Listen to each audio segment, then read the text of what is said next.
welcome back to the D&N Medical Series. This is the girl Nikki and this is Damar. And today we have something different. So I'm sure you guys heard about the coronavirus and its outbreak. So there's lots of people dying from it. But today we'll be telling you what exactly is the coronavirus, and we also have someone who is in China right now who is going to share her experience with us today. So while we're here, Damar is just going to tell us what is the coronavirus. Alright, so what is the coronavirus? So the coronavirus, it existed before, but this is a new strain or a novel strain that was identified in Wuhan, China. And basically it's like a fever-like respiratory condition. So you get your normal coughing and your stuffy nose and your flu-like symptoms from it. So for more information on the coronavirus, we did a D&Nminute, just 1 minute, on this virus, and you can check it out. The link will be in the description. Right, so stay tuned with us today, guys, while we have her share experience with us. And if you're not yet a subscriber, please subscribe right here. I think the button is right here, right here. Please press this red button and subscribe right now. And guys, this is very important because people are dying from it, so it's not a joking matter. So we're just doing this video to just inform you guys some more about the entire novelty of this new virus that is just identified in humans. So stay tuned. Stay tuned.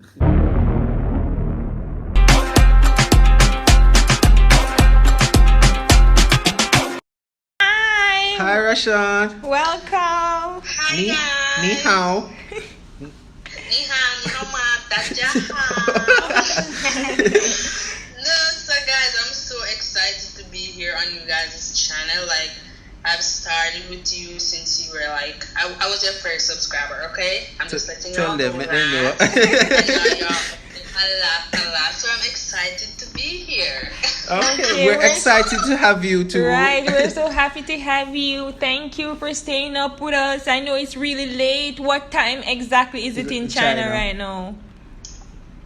It's 12:32 a.m. I'm 13 hours ahead. Wow. Okay, guys. So you stayed up just to do this video. Guys. I know, right? Right. So I'm sure everybody wants to know about you, Rashie. So can you introduce yourself for the D&N Medical Series and tell us what you do in China?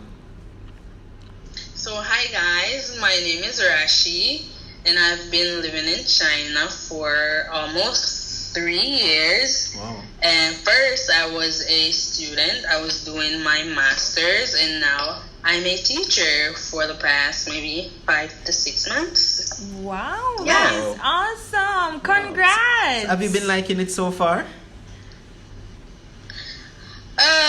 Let's just say it's a mixture of emotions, but mostly on the positive side. Okay, that is awesome. We're so happy that you're happy. And another question I want to ask is, what are like some of the cultural differences between China and Jamaica?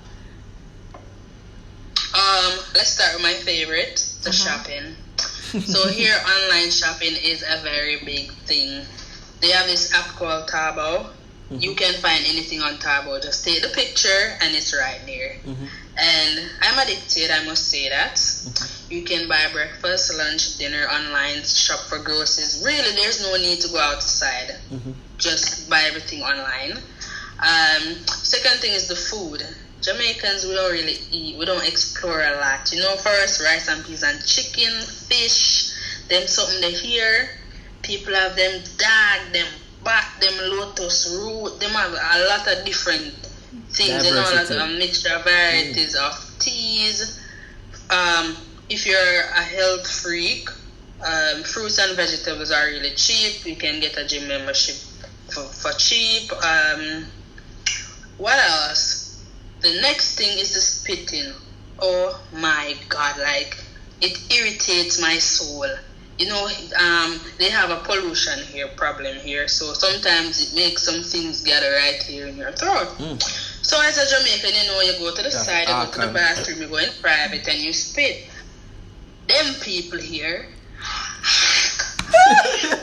like, bro, it's like you could be eating and you just hear it coming. You just hear, Like legit. Oh my God. And they have zero care. They do it in the bar, they do it in the bank, they do it in the clubs, they do it anywhere. It doesn't matter anywhere. As long as they get it off out of their throat, They don't that's care. it. Yeah. Yeah, and the toilets are very different from what we're accustomed to. You know, we're used to sitting on the toilet. For them, it's a hole in the ground, so you know. Oh, so you guys know in Jamaica we just have wet and dry season, but in China they have the 4 seasons, so that means there's winter. And in Beijing, my first winter was very difficult because -6 degrees. Ha! Ooh. It was difficult. I had on layers and I was still cold. So those are just a few of the differences that I want to mention off the top of my head. Yes, we really appreciate it, and we're so happy like you're adjusting well and you look happy, you look nice. We're really happy for that. 10 out of 10.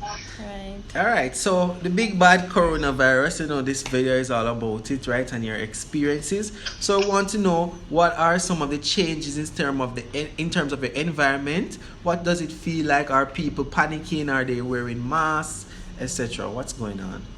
A lot has changed. I mean, before persons used to wear simple masks just for pollution, but now they've upgraded to wearing the N95 mask because, you know, we're in perilous times. So it's advised when you go outside, you know, you wear your mask, you have on your eye protection, your gloves, you walk with a sanitizer, you wash your hands regularly. A lot of persons are quarantined in their communities, in their homes, because, you know, this is Chinese New Year, so a lot of persons would have left the urban areas and now in the rural areas for family time, so they're actually stuck where they are. And so some persons, they're only allowed to go like once per week or twice per week. So those are some preventative measures to help control the spread of the virus. Yeah. Right. That sounds so unfortunate. But for you personally, though, how close are you to Wuhan, China? 5 hours by, I would say 5 hours by plane, maybe 13 hours by train, like 5 provinces between us. Right, that is true. But you can never be too careful because, you know, you don't know who you're touching, no matter how far you are. Actually, I must commend the Chinese for developing these apps. So you have this app where you can check if there's a person infected in your building in close proximity to you, or where the infected persons are. And also if you've been to the airport or if you've traveled, you can check if there's a person who has been infected with the virus on your flight. So they're doing a lot of things to track the virus, and in WeChat there are daily updates of persons who are infected, who are suspected, who have died. So I mean, we're being informed. That's good. So did they postpone schools and work and stuff, or are people going about their normal business as usual? No, actually, persons are quarantined at home. So apart from like the supermarket and recently Starbucks has opened, but it's just for online ordering. Schools, there's no set date as to when schools will begin. First we heard that it was March, sometime in February, then it moved to March. So actually we don't know. For my school, they've started online teaching, so that's where most schools are now, online teaching, but not everyone is doing that. Right. That is very, very unfortunate, and we're so sorry to hear.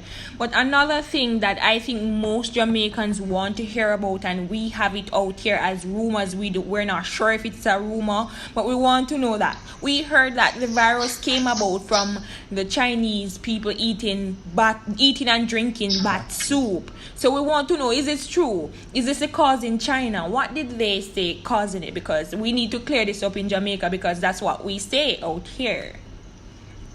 I mean, there have been reports about it coming from the most the most certain thing is that they have said is that it came from a wild market in Wuhan.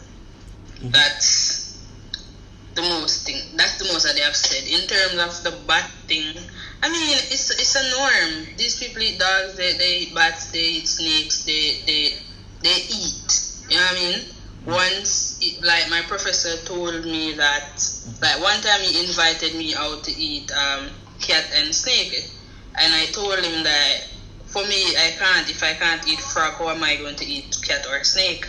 So he said they believe that once it doesn't poison you, then it's okay. So for them, this is the norm. This is their culture. For us, it's like, oh my God, it's taboo. Why they're doing that? You know. Okay. So it's just something like that. Right. So just to clarify, you said they say it's like caused from a wild market in Wuhan and not the bat soup, because eating the bat and drinking the bat soup is a regular thing, right? Yeah, it's normal. Yeah, they say it's from the wildlife market in Wuhan. So they have shut down the facility. Okay. Since the outbreak. Yeah. All right. So as we speak now, is there still panicking amongst persons there, and how safe do you feel at this point? I mean, I think persons are more eager to go back to work to make money. But I wouldn't say a lot of panic really. Persons are still concerned as to the timeline for the ending of this virus situation.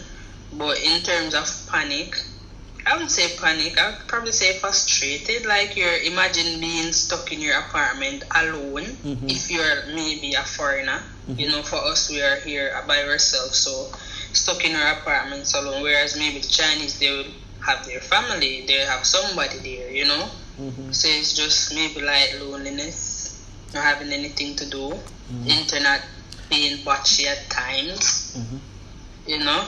It's just a lot of stuff that will be going on in your mind at this time. That is so true. I understand. Another thing that I want to ask is, I think most persons are also thinking about it, is have you ever seen anybody that is infected? How do they look? Do you know anybody that has died? What do you know about this, like seeing it physically? I haven't been around anybody who has been infected. As I said, I checked the app to see if there is anybody on my flight, because I went to South Korea, so I checked if there was any one person and anybody infected, and that has come up negative. In my building, there's no one.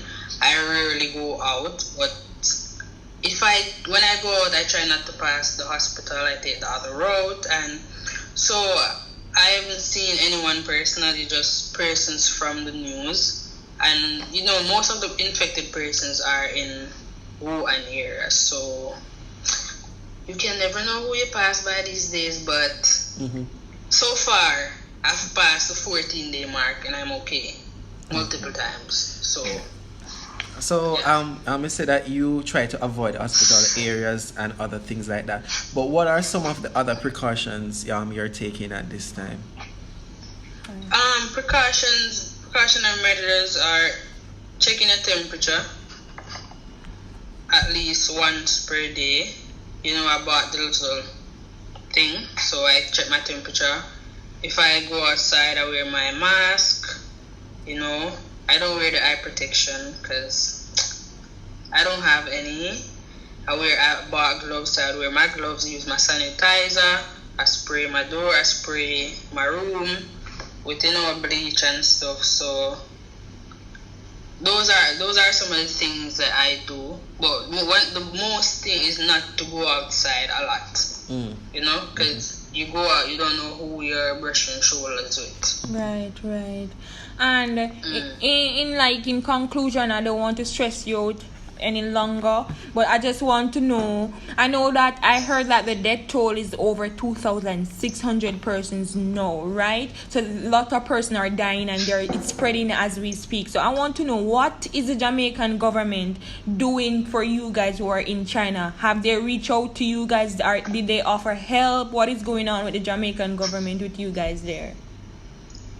I mean, at first we were, I would say, jealous, or we were expecting at least the persons in Wuhan to be airlifted out and stuff, because other countries were doing it, like America.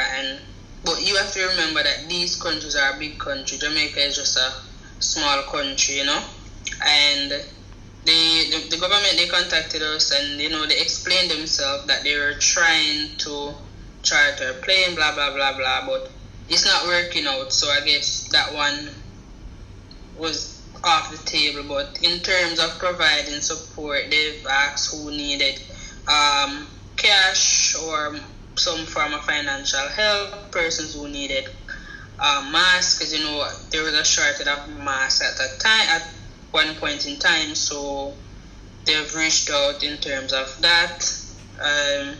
They've been providing counseling to persons who actually need the counseling, because it's hard being locked up in your apartment, and when you have persons like you guys taking in the Western media, like news from that side, and then we are here getting another type of news. So panic is coming from that side. We're already panicking, so everybody's getting these different stories, and you don't know what's fake, what's really here. There's a cure today, tomorrow it was fake. So it's a lot to process at this time. Persons are worrying about how to pay their rent, how to pay their bills, when is work going to start. So it's a lot. But I mean, I must commend the government, because they have been reaching out to us, and they have been trying. They have been doing their best. Right, just another question. You said the government is trying, but what we need to understand here is you have to try harder, because it's a life and death situation. How can you say they're sending a plane and then that didn't work out anymore, and there are people that are dying here? So sending support and monetary funds is just not enough. Do you think they're doing enough? Is this enough? Actually, okay. So China is a very big country, and they have WeChat groups, because WeChat is the way that Chinese communicate, right? So they have individual WeChat groups for persons in different provinces. You can see me? Yeah, I can see you. You're fine. Yeah, so they have individual WeChat groups for persons in different provinces.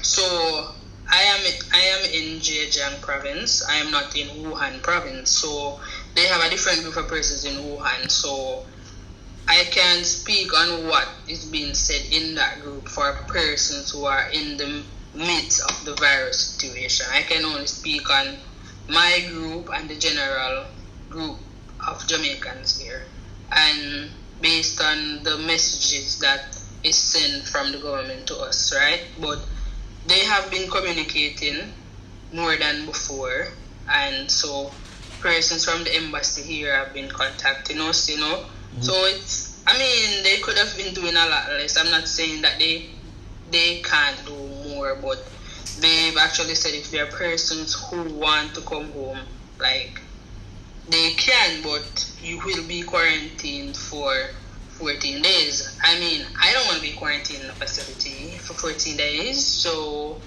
that's why I didn't go home. I just came back here straight from South Korea. I would have stayed in Korea longer if the virus toll hasn't risen to 500, so hence why I am back in my province. Right. Alright, so we lost Rashie there at the ending of the video, but we want to thank her so much for doing this interview with us and telling us all about what's happening in China and pre and post the coronavirus. Alright, and also Rashie has a YouTube channel where she will give you more information as well. She has her experiences there, and she will upload them. So check out her YouTube channel. It will be in the description box. Right, and guys, don't be hesitant to send your support to all the Jamaicans and everybody else who's in China.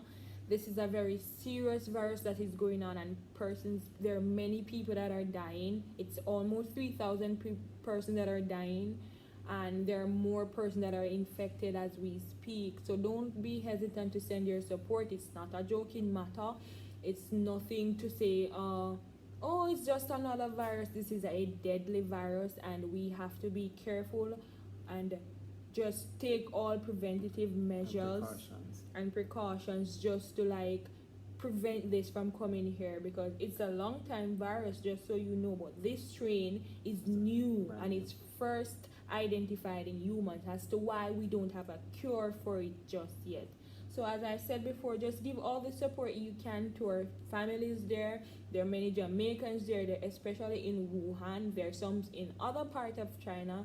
There are some in other countries that the virus has spread to. So we're just here giving our support to all of them there. And we just, as Damari said, we just took our time out to just thank Rashie for just enlightening the Jamaican public on what is going on and so on. And she'll definitely keep us informed of what else is going on and any update that she has. So we really want to thank her. So it's currently almost 1 p.m. in Jamaica, which is her 2 a.m. in the morning, because as she said, they were 13 hours ahead. So we really want to thank her for all of that and just continue to send our support to her. Yeah. So right, so guys, thank you very much for listening. Don't forget to like, comment, share, and subscribe to our YouTube channel. Until next time, see you soon. Bye.